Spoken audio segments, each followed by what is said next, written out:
Hi friends, అందరికీ నమస్కారం. అంజలి కథలకి స్వాగతం. ఈరోజు చందమామ కథ పేరు వెర్రి వెధవ. ఒక గ్రామంలో ఒక ఆసామికి 3 కొడుకులు ఉండేవాళ్ళు. పెద్దవాళ్ళిద్దరూ తెలివైన వాళ్లే, కానీ 3వ వాడు పరమ మూఢుడు. అందుచేత వాళ్ళ తండ్రి పోయినప్పుడు పెద్దవాళ్ళిద్దరూ ఆస్తి పంచేసుకుని 3వ వాడికి ఏమీ ఇచ్చారు కాదు. అంతా మీరే తీసుకున్నారు, అన్యాయం అన్నాడు 3వవాడు. నువ్వు వెర్రి వెదవ్వి, నీకేమిచ్చి లాభం లేదు, దక్కించుకోలేవు అన్నారు అన్నలు. 3వవాడు వినక మొరాయించాడు. అన్నలు వాడికొక ముసలి ఎద్దుని ఇచ్చి, ఇది నీ వంతు తీసుకో అన్నారు. 3వవాడు తన వంతు కూడా తనకు వచ్చినందుకు సంతోషపడ్డాడు. ఇంతలో అడవి అవతలి పక్క సంత వచ్చింది. గ్రామం నుంచి చాలామంది అమ్మటానికి ఏవేవో సరుకులు తీసుకుపోతున్నారు. తన ముసలి ఎద్దును సంతలో అమ్మాలి అనిపించింది 3వవాడికి. అడవిలో ఎండిపోయిన చెట్టొకటి కాలి దారి పక్కనే ఉన్నది.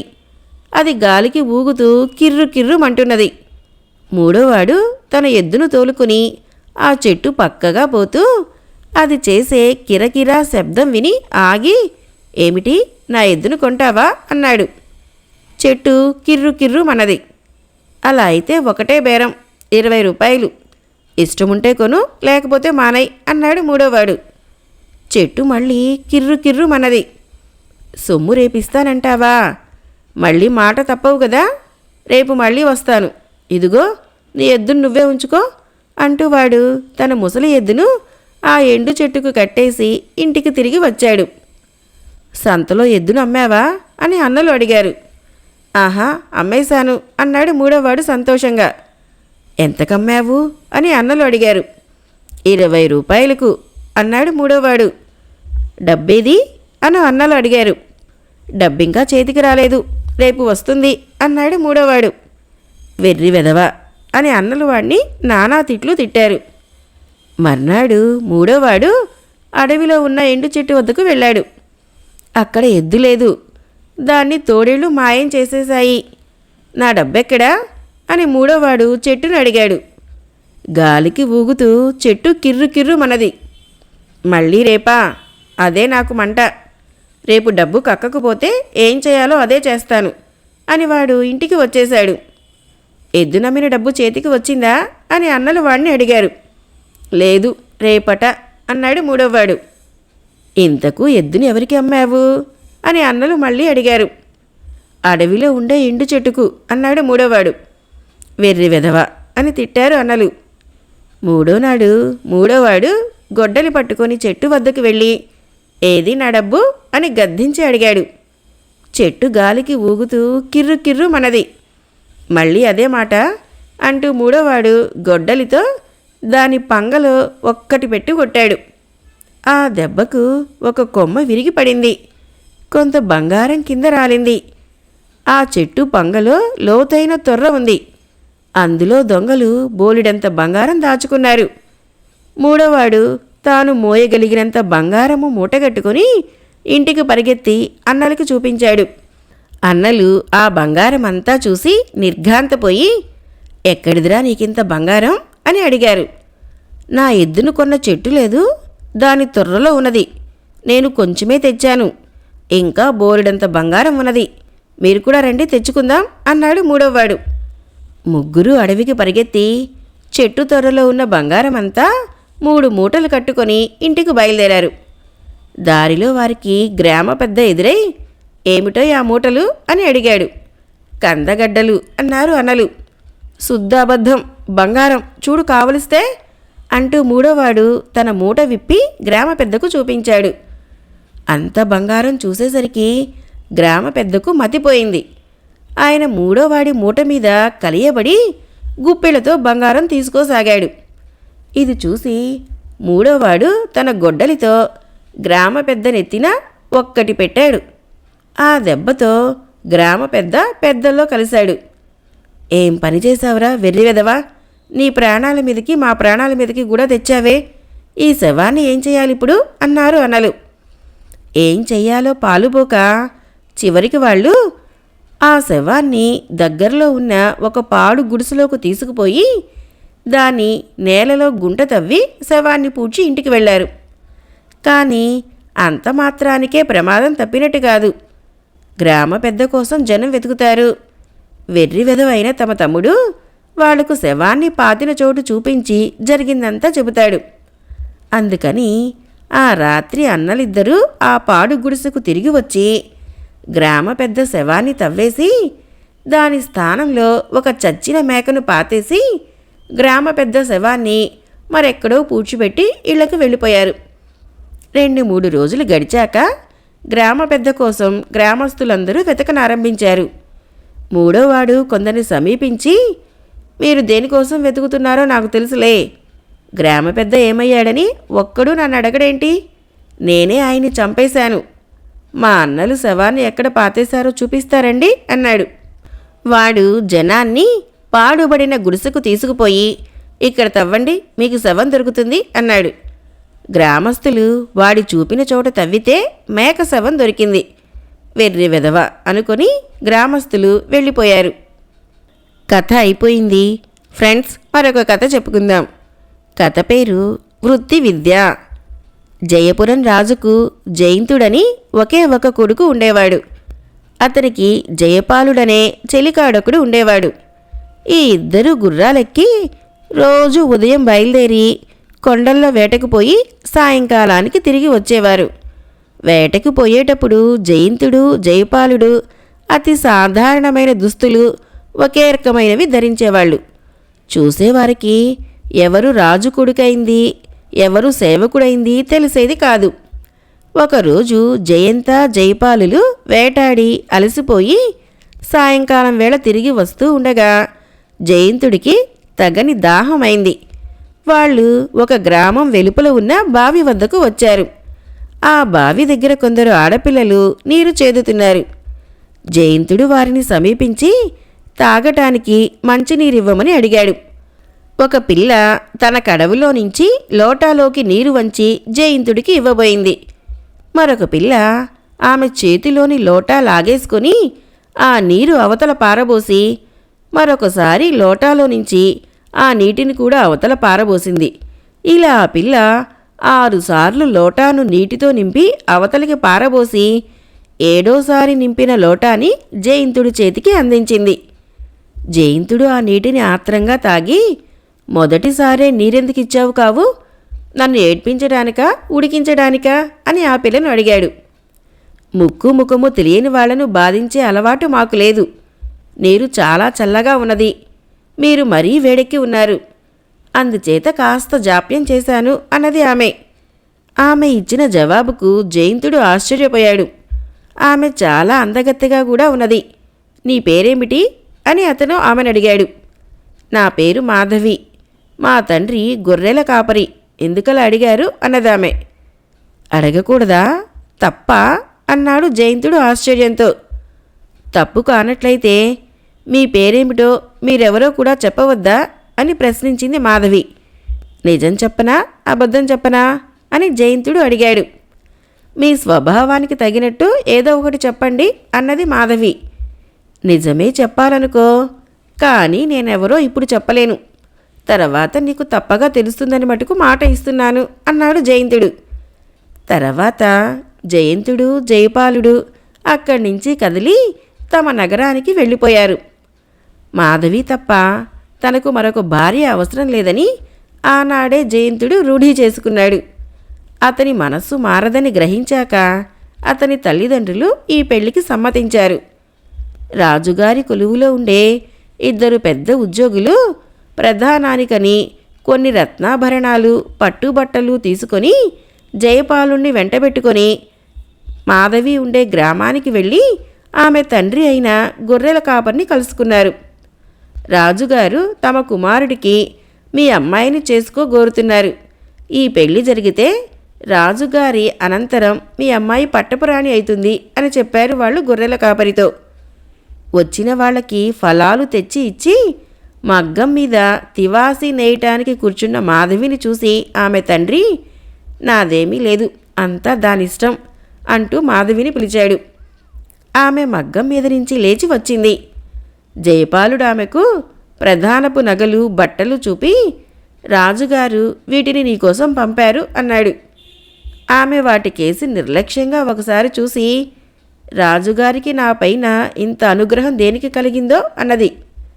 రాజకుమారుడైన జయంతుడికి ఒకనాడు నీవు మంచినీరిచ్చావు. అతనికి నీవంటే ఇష్టమైంది. అతనికి నీకు పెళ్లి చేయ నిశ్చయించి రాజుగారు నీకి రత్నాల పట్టెడ, రవ్వల ఉంగరము, కంకణాలు, పట్టుబట్టలు పంపారు అన్నాడు జయపాలుడు. అయితే ఆనాడు నేను నీళ్ళిచ్చినది రాజకుమారుడికా? అందచందాలు కలవాడే, కానీ అతనికి వృత్తి విద్య ఏదైనా తెలుసునా అని మాధవి అడిగింది. అతను రాజుగారి కొడుకు. అతనికి అన్ని వృత్తుల వారు సేవకులే. అలాంటప్పుడు అతనికి వేరే వృత్తి విద్య దేనికి అని జయపాలుడు అన్నాడు. కావచ్చుగాక, కానీ కాలం ఎలా నడిచేది ఎవరు చెప్పగలరు? ఇవాళ యజమాని అయినవాడు రేపు సేవకుడు కావచ్చు. రాజైనా సేవకుడైనా ప్రతివాడికి ఒక వృత్తి విద్య తెలిసి ఉండాలి. రాజకుమారుడంటే నాకిష్టమే, కానీ వృత్తి విద్య రానివాడిని నేను పెళ్లాడలేను. ఈ నగలన్నీ తీసుకుపోండి, రాజకుమారుడికి నా క్షమాపణలు చెప్పండి అన్నది మాధవి. రాజదూతలు తిరిగి వెళ్ళి మాధవి అన్న మాటలు చెప్పగానే జయంతుడి తల్లిదండ్రులు పరమానందం చెంది ఇక తమ కుమారుడు తనకు తగిన రాజకుమార్తెను ఎవరినైనా పెళ్లాడగలడని ఆశపడ్డారు. కానీ జయంతుడు, మాధవి నిజం చెప్పింది, అందరిలాగా నేను కూడా ఏదో ఒక వృత్తి విద్య నేర్చుకోవలసిందే అన్నాడు. రాజు తన మంత్రులందరినీ సలహా పొంది తన కొడుకు సరిగతో బట్టలు అల్లటం నేర్చినట్లయితే ఘనంగా ఉంటుందని నిశ్చయించాడు. దేశ దేశాల నుంచి సరిగా నిపుణులను పిలిపించి జయంతుడికి బంగారు పోగులతో చిత్ర విచిత్రమైన బట్టలు అల్లటం నేర్పించారు. కొంతకాలం అయ్యాక అతను ఒక అందమైన బంగారు వస్త్రం నేసి జయపాలుడి ద్వారా దాన్ని మాధవికి కానుకగా పంపాడు. ఇలాంటి పనితనం తెలిసిన వాడికి దారిద్ర్య బాధ ఉండదు. నేను రాజకుమారుని పెళ్లాడటానికి సిద్ధంగా ఉన్నాను అన్నది మాధవి. త్వరలోనే జయంతుడికి మాధవికి మహావైభవంగా వివాహం జరిగింది. ఈ వివాహం జరిగిన కొద్ది కాలానికే జయపాలుడు కనిపించకుండా పోయాడు. అతని కోసం తెగ వెతికి చివరికి ఆశ వదులుకున్నారు. మరికొంతకాలానికి రాజుగారు వృద్ధాప్యం వల్ల పండు రాలినట్టు రాలిపోయాడు. జయంతుడు రాజుగా అభిషేకం పొందాడు. ఒకనాడు మాధవి తన భర్తతో, మీరు పేరుకు రాజన్న మాటే కానీ మీకు రాజ్యం గురించి కానీ ప్రజల గురించి కానీ నిజంగా ఏపాటి తెలుసు? ఏమీ తెలీదు. మీ దగ్గర కొలువు చేసేవారు అంతా దివ్యంగా ఉన్నదని చెబుతారు. అది ఏమాత్రమూ నిజం కాకపోవచ్చు. మీరు అడపాదడపా మారువేషాలు వేసుకుని ఏ బిచ్చగాడిగానో వర్తకుడిగానో నటిస్తూ రాజ్యమంతా సంచారం చేసి వాస్తవ పరిస్థితులు తెలుసుకుంటూ ఉండాలి అన్నది. అది నిజమే మాధవి. నేను సామాన్యపు దుస్తులు ధరించి వేటకి వెళ్లే రోజులలో నాకు గ్రామాలలో ఉండే సంగతులన్నీ తెలుస్తూ ఉండేవి. ఇప్పుడు రాజభవనంలో బందీనయ్యాను. నేను వెళ్ళిపోతే రాజ్యభారం ఎవరు మోస్తారు అన్నాడు జయంతుడు. నేను మోస్తాను, విచారించకండి. మీరు రాజధానిలో లేరన్న సంగతి కూడా ఎవరికీ తెలియనివ్వను అన్నది మాధవి. ఆ ప్రకారమే జయంతుడు ఒక పేద రైతులాగా వేషం వేసుకొని రాజ్యమంతటా సంచారం చేయటానికి బయలుదేరాడు. అతను ఒకనాడు శక్తిపాదము అనే నగరం చేరి రచ్చబండ దగ్గర కూర్చొని ఉండగా అటుకేసి ఒక వృద్ధుడు వచ్చాడు. ఆ వృద్ధుడి వెంట అనేక మంది శిష్యులు ఉన్నారు. ఆయనకు ముందుగా కొందరు నౌకర్లు తొలగండి తొలగండి అని జనాన్ని హెచ్చరిస్తూ పోతున్నారు. మరికొందరు ఆ వృద్ధుడి అడుగులకు మడుగులొత్తుతున్నారు. ఎవరు స్వామి అని జయంతుడు తన సమీపంలో ఉన్న ఒక మనిషిని అడిగాడు. ఇంత గొప్పవాణ్ణి ఎరగవా? శక్తి ఆలయం పెద్ద పూజారి, మహాత్ముడు. కాలి కింద చీమలు చిన్న చిన్న పురుగులు నలిగి చస్తాయని నేలపైన నడవుడు. ఆయనను శక్తియోగి అంటారు అన్నాడు ఆ మనిషి. శక్తియోగి రచ్చబండ దగ్గర ఆగి తన భృత్యులు పరిచిన రత్నకంబళం మీద కూర్చొని విశ్రాంతి తీసుకోసాగాడు. జనము ఆయన చుట్టూ చేరి ఆయన ముందు సాష్టాంగం పడసాగారు. జయంతుడు కూడా ఆ జనాన్ని తోసుకుంటూ ముందుకు పోయాడు. అతను కొత్తవాడని శక్తియోగి కనిపెట్టి, ఎవరినైనా నువ్వు ఏం పని చేస్తావు అని అడిగాడు. మాది దూరదేశం, ఎక్కడన్నా పని దొరుకుతుందేమోనని చూస్తూ తిరుగుతున్నాను అన్నాడు జయంతుడు. పనే కదా, నేను చూపిస్తాను, నా వెంటరా అన్నాడు శక్తియోగి. జయంతుడు సమ్మతించినట్లు తల ఆడించాడు. శక్తియోగి తన శిష్యుల చెవిలో ఏదో చెప్పాడు. వాళ్ళు వెంటనే బయలుదేరి కూలీ వాళ్ల చేత ఏవేవో సరుకులు మోయించుకుంటూ తిరిగి వచ్చారు. ఇప్పుడు శక్తియోగి లేచి నిలబడి తనను చూడవచ్చిన పౌరులందర్నీ ఆశీర్వదించి తన శిష్యులను, బరువులు మోసేవాళ్లను వెంటబెట్టుకుని బయలుదేరాడు. జయంతుడు కూడా వారి వెంటనే వెళ్ళాడు. కొంతసేపటికి అందరూ నగరం దాటి ఒక ఎత్తైన ప్రాకారం గల చోటు చేరుకున్నారు. ఆ ప్రాకారానికి ఒక పెద్ద ద్వారం ఉన్నది. శక్తియోగి పెద్ద తాళం చెవితో ఆ ద్వారం తలుపులు తెరిచాడు. లోపల ప్రాకారపు గోడల మధ్య ఒక ఆలయం ఉన్నది. దాని చుట్టూ గదులు ఉన్నాయి. కూలివాళ్లు తమ మూటలను ఆలయం ముందు దించారు.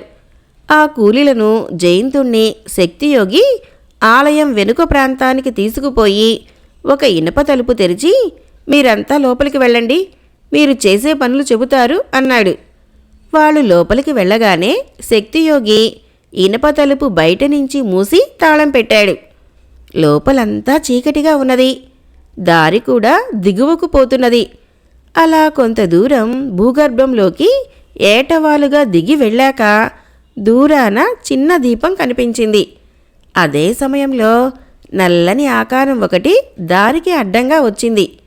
జయంతుడు ఆ ఆకారాన్ని సమీపించి చూశాడు.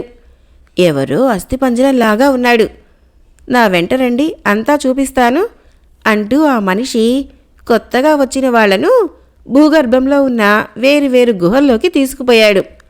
వాటిని చూస్తూ ఉంటే జయంతుడికి నరకం స్ఫురించింది. ఒక చీకటి గుహలో ఎంతోమంది మరణవేదనలో ఉన్నారు. మరొక గుహలో కొన్ని వందల మంది వేరువేరు పనులు చేస్తున్నారు. అందరూ పాలిపోయి చావటానికి సిద్ధంగా ఉన్నట్లే ఉన్నారు. ఆ అస్థిపంజరం లాంటి మనిషి వాళ్లకు ఇలా చెప్పాడు. ఆ రాక్షసి పూజారి మమ్మల్ని కూడా మిమ్మల్ని తెచ్చినట్టే మోసం చేసి ఇక్కడికి తెచ్చాడు. నేనిక్కడ ఎన్నేళ్లుగా ఉన్నానో తెలీదు. నాతో పాటు వచ్చిన వాళ్లలో ఒక్కడూ చావక మిగల్లేదు. ఈ రాక్షసులు పనులు నేర్చిన వాళ్ళని, నేర్వని వాళ్లను కూడా తెస్తారు. పనులు చేతనైన వాళ్లను పనులు చేయించి చంపుతారు, మిగతా వాళ్ళని నరికి చంపుతారు. మొత్తం మీద అందర్నీ వండుకు తింటారు. నరభక్షకులు, పిశాచాలు. పెద్ద పూజారికి మిగిలిన పూజారులంతా తోడు దొంగలు. అతను మాట్లాడుతూ ఉండగానే జయంతుడు అతన్ని గుర్తుపట్టాడు. అతను జయపాలుడు. కాని ఆశ్చర్యంతో గుండె అవిసి చస్తాడేమోనని జయంతుడు అతనికి తానెవరో చెప్పలేదు.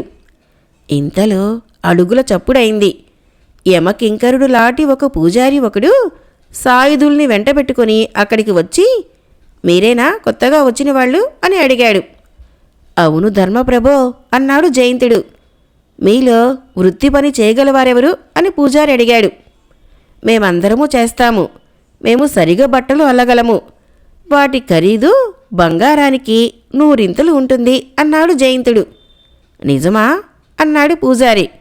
పనిముట్లదండి, మీరే చూస్తారు అన్నాడు జయంతుడు. మీకు ఏమేం పనిముట్లు కావాలి, ఏం ముడిసరికి కావాలి అని అడిగాడు. జయంతుడు జవాబు చెప్పి, మేము మాంసం తినము, దయచేసి మాకు శాకాహారం ఇప్పించండి అన్నాడు. పూజారి వెళ్ళిపోయి వాళ్ళకి భోజనం పంపాడు. జయంతుడు ఆహారాన్ని తనతో ఉన్నవాళ్ళకే కాక జయపాలుడికి, ఇంకా గుహలలో బతికి ఉన్నవాళ్ళకి కూడా పంచిపెట్టాడు. పూజారి పంపిన వస్తువులతో అతను అద్భుతమైన జరీ దుప్పటి అల్లాడు. అందులో తాను అక్కడ చూస్తున్న దృశ్యాలన్నింటినీ చిత్రించడమే కాక ఒక సందేశం కూడా అల్లాడు. దాన్ని అందరూ తేలికగా చదవలేరు. పూజారి వచ్చి ఆ సరిగ దుప్పటిని చూసి పనితనాన్ని మెచ్చుకున్నాడు. ఇది బంగారానికి 100 విలువ చేస్తుందన్నానే కానీ పనితనం తెలిసిన వాళ్ళకైతే బంగారానికి 200 రెట్లిచ్చైనా కొనేస్తారు. అయితే అలా పనితనం తెలిసిన వాళ్ళు ఎక్కడున్నారు? రాణి మాధవీదేవి తప్పిస్తే అన్నాడు జయంతుడు పూజారితో.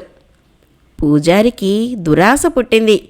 మిగిలిన పూజారులెవరికీ తెలియకుండానే దీన్ని తీసుకుపోయి రాణి మాధవీదేవికి అమ్మి లాభం అంతా తానే కాజేద్దామని ఆ దుర్మార్గుడు నిశ్చయించుకున్నాడు. వాడు ఆ బంగారు దుప్పటిని పెద్ద పూజారికి కూడా చూపకుండా జైపురానికి బయలుదేరి వెళ్ళాడు. తన కోసం ఎవరో వర్తకుడు అమూల్యమైన సరిగ వస్త్రం తెచ్చినట్లు నౌకర్లు చెప్పేసరికి మాధవి పూజారిని లోపలికి రానిచ్చింది. ఆమె పూజారి ఇచ్చిన దుప్పటిని విప్పి చూడక దీని వెల ఎంత అని అడిగింది. మహారాణి, బంగారానికి 300 రెట్లు. పనితనం చూసినట్లయితే దాని విలువ తమరే గ్రహించగలరు. నాణ్యత గుర్తించగలరనే ధైర్యంతోనే ఇంత దూరం మిమ్మల్ని వెతుక్కుంటూ వచ్చాను అన్నాడు పూజారి. మాధవి నమ్మలేకుండానే దుప్పటి విప్పింది. మరుక్షణమే ఆమెకు తన భర్త అందులో అల్లిన సందేశం కంటబడింది. ప్రియమైన మాధవి, నేను నరకంలో చిక్కుకుపోయాను. ఈ బట్టను నీ దగ్గరికి తెచ్చేవాడు అక్కడి యమకింకర్లో ఒకడు. జయపాలుడు కూడా ఇక్కడే ఉన్నాడు. శక్తిపాదానికి తూర్పున ఉన్న ప్రాకారాల మధ్య నేల అడుగున ఉన్న గుహలలో మా కోసం వెతికించు. నువ్వు ఆదుకోకపోతే మేమంతా చచ్చిపోతాము జయంతుడు అని ఉంది. మాధవి ఈ సందేశం చూసుకుని కొయ్యబారిపోయింది. ఆమె ఆ బంగారు దుప్పటి పనితనం మెచ్చుకుంటున్న దానిలాగా చాలాసేపు చూసి తనను తాను తమాయించుకుని చివరకు, నువ్వన్నట్టు దీనికి విలువ కట్టడం సాధ్యం కాదు. అర్ధరాజ్యం ఇచ్చినా నష్టం లేదు. నువ్వు అడిగిన దానికన్నా ఎక్కువ ఇప్పిస్తాను అంటూ ఆమె తమ మంత్రికి ఒక ఉత్తరం రాసి నౌకరు చేతికి ఇస్తూ, దీన్ని ఈ మనిషిని మంత్రిగారికి అప్పచెప్పు అన్నది. పూజారి నౌకరు వెంట వెళ్ళాడు. మంత్రి మాధవి రాసిన ఉత్తరం చూస్తూనే పూజారిని కాళ్ళు చేతులు కట్టేయించి కారాగృహంలో పడవేయించాడు. ఒక్క గడియ లోపల మాధవి పెద్ద సేనను వెంటబెట్టుకొని శక్తిపాదానికి తూర్పుగా ఉన్న ఆలయ ప్రాకారం మీదకి దాడి చేసి ద్వారాలు పగలగొట్టి లోపలికి ప్రవేశించింది. పెద్ద పూజారి శక్తియోగితో పాటు తతిమా పూజారులందరూ దొరికారు. ఖైదీలందరూ విముక్తులయ్యారు. అప్పటికే జయపాలుడు జయంతుణ్ణి గుర్తించాడు. అతను జయంతుడితో, ఇవాళ మాధవీదేవి మన ప్రాణాలను కాపాడింది అన్నాడు. వెర్రివాడ, నన్ను వృత్తి విద్య నేర్చుకోమననాడే మన ప్రాణాలు కాపాడింది అన్నాడు జయంతుడు. తర్వాత జయంతుడు తన భార్యను జయపాలుణ్ణి వెంటబెట్టుకుని రాజధానికి తిరిగి వెళ్ళి శక్తియోగి లాంటి దుర్మార్గుల్ని కనిపెట్టి హతమార్చుతూ చాలా కాలం పాటు రాజ్యం చేశాడు. కథ అయిపోయింది. ఫ్రెండ్స్, నా కథలు నచ్చినట్లయితే మన ఛానల్ని తప్పకుండా సబ్స్క్రైబ్ చేయండి, లైక్ చేయండి, షేర్ చేయండి, మంచి కామెంట్ చేయండి. Thank you.